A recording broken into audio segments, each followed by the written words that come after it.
ప్రభునందు ప్రియులైన మీకందరికీ యేసుక్రీస్తు ప్రభువారి నామములో శుభవందనాలు తెలియజేస్తూ ఉన్నాం.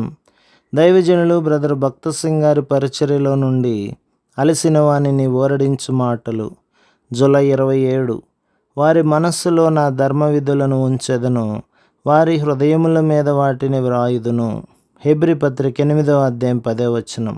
మనము దేవుని ప్రణాళికలో ఉండవలెననిన మనము ఎడతెగక యేసుక్రీస్తు యొక్క శిరసత్వము ప్రభుత్వము క్రింద ఉండవలెను. యేసుక్రీస్తు ప్రభు క్రొత్త నిబంధనను బట్టి నూతన నిబంధనకర్తగా మన హృదయములపై ధర్మ విధులను వ్రాయును. హెబ్రీ పత్రిక 8వ అధ్యాయం 8 నుండి 11వ వచనం వరకు. పాత నిబంధనను బట్టి మానవులందరూ శిక్షావిధి క్రిందకు వచ్చిరి. వారు తమ సంపూర్ణమైన అవినీతిని చూచునట్లుగా చేయబడిరి. యేసుక్రీస్తు ప్రభు క్రొత్త నిబంధనకు కర్తగా అన్ని శోధనలను జయించెను, అన్ని ఆజ్ఞలను నెరవేర్చెను, మరియు పునరుత్థాన శక్తి చేత ఆయనే మన నీతి అయి ఉన్నాడు. అదే శక్తితో ఆయన ధర్మ విధులను మన హృదయముల మీద వ్రాయును. బలహీనుడైన విశ్వాసి కూడా ప్రభువును పరిశుద్ధాత్మ ద్వారా వెంబడించగలడు. అపోస్తలుడైన పౌలు గలతీ పత్రిక 5వ అధ్యాయంలో ఆత్మచే నింపబడిన జీవితం యొక్క 3 లక్షణములను పేర్కొనుచున్నాడు. ఆత్మానుసారంగా నడుచుకొనుడి 16వ వచనం. ఆత్మచేత నడిపించబడుడి 18వ వచనం.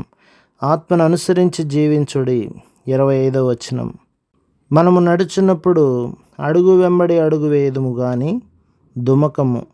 సామెతలు 3వ అధ్యాయం 6 ప్రకారం మన మార్గములన్నింటిలో ఆయన అధికారమునకు ఒప్పుకొనవలెను, అనగా ప్రతి అడుగులో ఆయన సహాయమును పొందవలెను. కీర్తన 37వ అధ్యాయం 23 ప్రకారం మన నడత యెహోవా చేతనే స్థిరపరచబడును. పరిశుద్ధాత్మయే మనలను పాలించును, నడిపించును. ఆ విధముగా మనము పరిశుద్ధాత్మలో జీవించగలము. యేసుక్రీస్తు ప్రభువు ప్రధాన నిర్మాణకుడుగా పరలోక నివాస స్థలము యొక్క ప్రణాళికను ఎరుగును. కానీ ఆయన ప్రణాళికనంతటినీ ఒకే పర్యాయము మనకు చూపించడు. అనుదినము ఆయన యొద్ద నుండి ఉపదేశములను గైకొనవలెను. ఇది అనుదిన అభ్యాసము.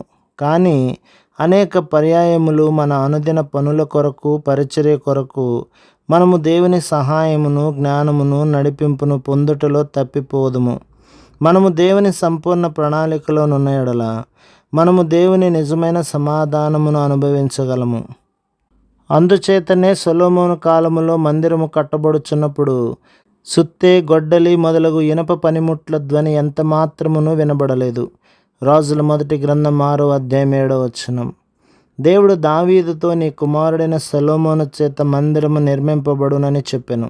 దినవృత్తాంతముల మొదటి గ్రంథం 28వ అధ్యాయం 19లో దేవుడు వ్రాతపూర్వకముగా దావీదునకు ఈ మచ్చుల పని ఇచ్చెను. ప్రతి చిన్న విషయంలో కూడా పనివారు మచ్చును అనుసరించవలసినదే. అందముగా చెక్కబడిన పెద్ద రాళ్లను మందిర నిర్మాణమునకు ఉపయోగించిరి. సుత్తె మొదలగు పరికరముల అవసరత అచ్చట లేకుండెను. ముందే అవి తగిన పరిమాణముల అందముగా చెక్కబడినవి. ఆ విధముగా పని అంతయు చక్కగా కొనసాగినది. ఇది సమాధానమును, ప్రశాంతతను తెలియజేయుచున్నది. మనము దేవుని పరలోకపు ఏర్పాటులో నున్న యెడల మన హృదయములో అధికమగుచున్న సమాధానముండును. ప్రభు మిమ్మును, మీ కుటుంబమును, మీ సంఘమును దీవించి ఆశీర్వదించునుగాక. ఆమేన్.